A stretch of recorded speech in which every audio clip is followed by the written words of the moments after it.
No. I'm tempted. No. Behave, Meg. I think I'll sit on the bench tonight. It's a bench night tonight. Oh, bench night, right. It's Now, a bench. before you start, I have a little bag of chocolates here. Pick me, pick me. Ooh, I'm going to put them out there with the supper, and I don't want to see any of them left, right? I can fix I that. have this lovely neighbour, and she came down, and she's got 2 little kids, and she said, I got a present for you, and just left it on the back porch. Off she went, and I thought, oh, that's lovely. And when I got it, I discovered they must have been having a little kids party, because you know they get all those little individual things. God, there's crunchies and milk chocolate. Oh God, and I'm not going to eat even one of them. They're just too sweet for me. So I'm going to put them out there, and you won't let me have to take any home with you. Meg Phil. Thank you very much. The story I'd like to tell you is an Indian folk tale from a collection that I found many years ago in the State Library. It'd be hard pressed to find it now because, of course, they put all the folk tales in storage. Oh dear. So, and it goes something like this. There was once a man who was not very cultured, you know, a pretty ordinary sort of man. Just lived and worked and had a wife. But the wife was very cultured. She liked to be thought of as graceful. She was a dancer. She liked to sing. But her husband was not interested in any of those sorts of things. She was concerned about him. She rather would like him to be more cultured. But he wouldn't join her dancing, and he certainly wouldn't sing. But one day in the village, there was great excitement.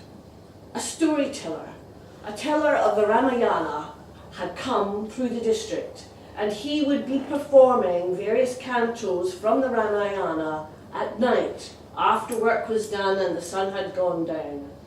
And it would last sometime into the night, and all of the village was excited. They were all going. Children, mothers, fathers, grandmothers. He said, no, he wouldn't go. And she said, oh, come on. Everybody in the village is going. You'll like it. It's the Ramayana, the great epic. You'll hear love stories, battles. It's fascinating. I like to sit up the front so I can watch the storyteller's face. He said, oh, no. But when he asked around, all his friends, the other fishermen were going. So in the end, he walked a couple of paces behind his wife as she headed towards the centre of the village where the storytelling was to take place.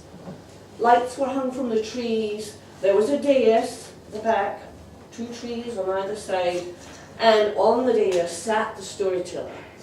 He had hanging from one of the trees the great parchment. It was about 30 feet long, and he would unwind it and reveal scenes of the Ramayana as he recited them.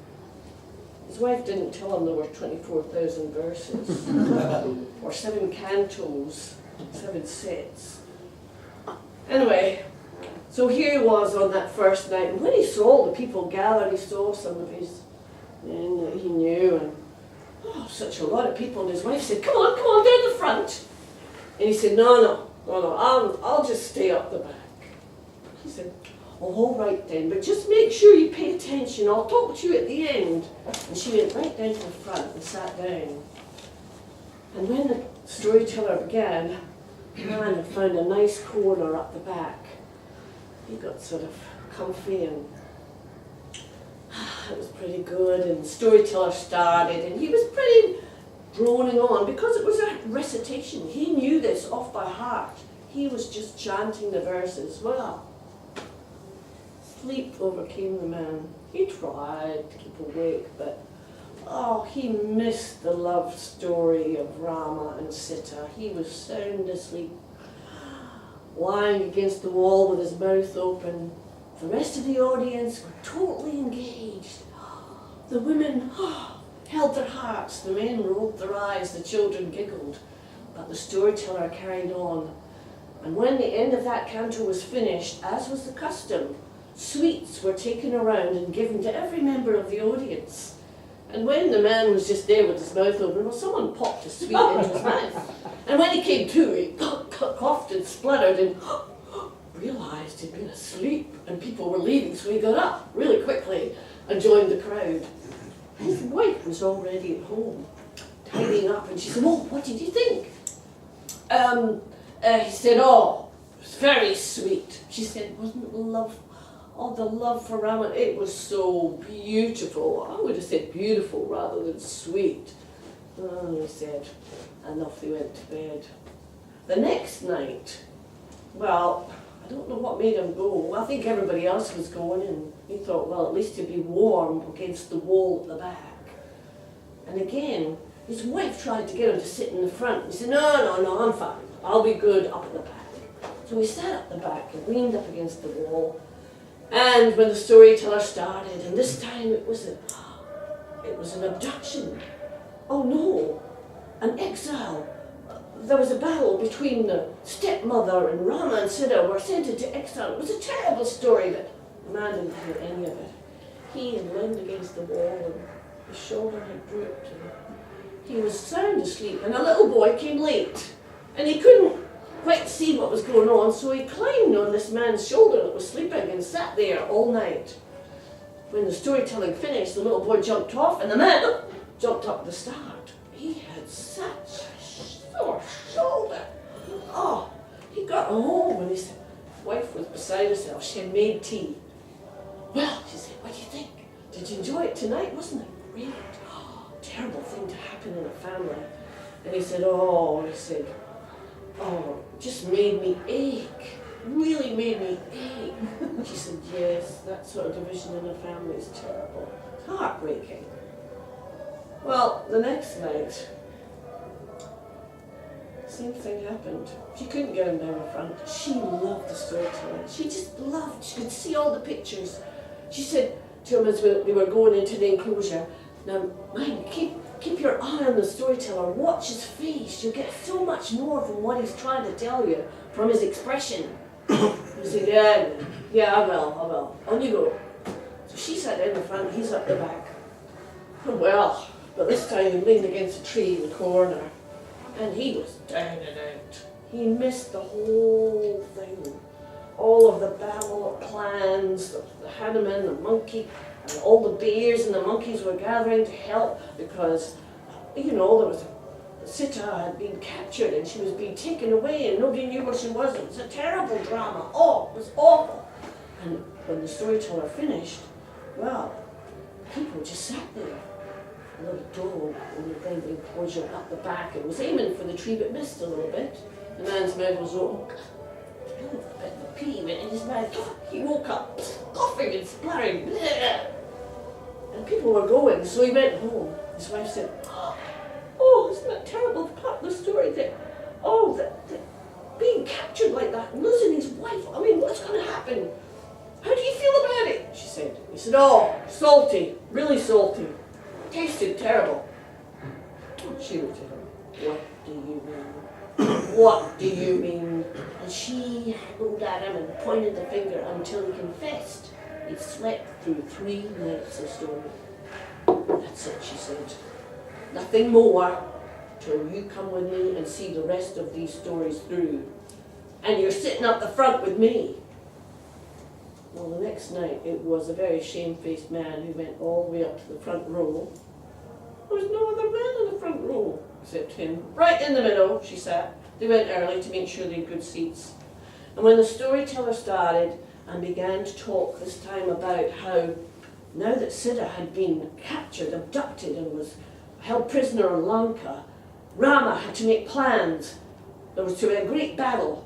Ravana, who had stolen her away, must be obliterated. There were great plans. Armies of monkeys and bears were gathered here and there, and everything was positioned until Rama said in the story, "I must send a token to my wife so that she will not lose hope.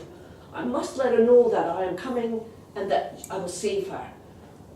And it was then that the head of the monkey tribe, Hanuman, who was a magical creature, came forward and said, "My lord, Sita, allow me to carry your ring across the sea from the country here to Lanka, and I will give the ring to Sita." And everybody's listening. The man in the front seeing it all. He can't believe it, that this monkey is going to fly across the straits to Lanka.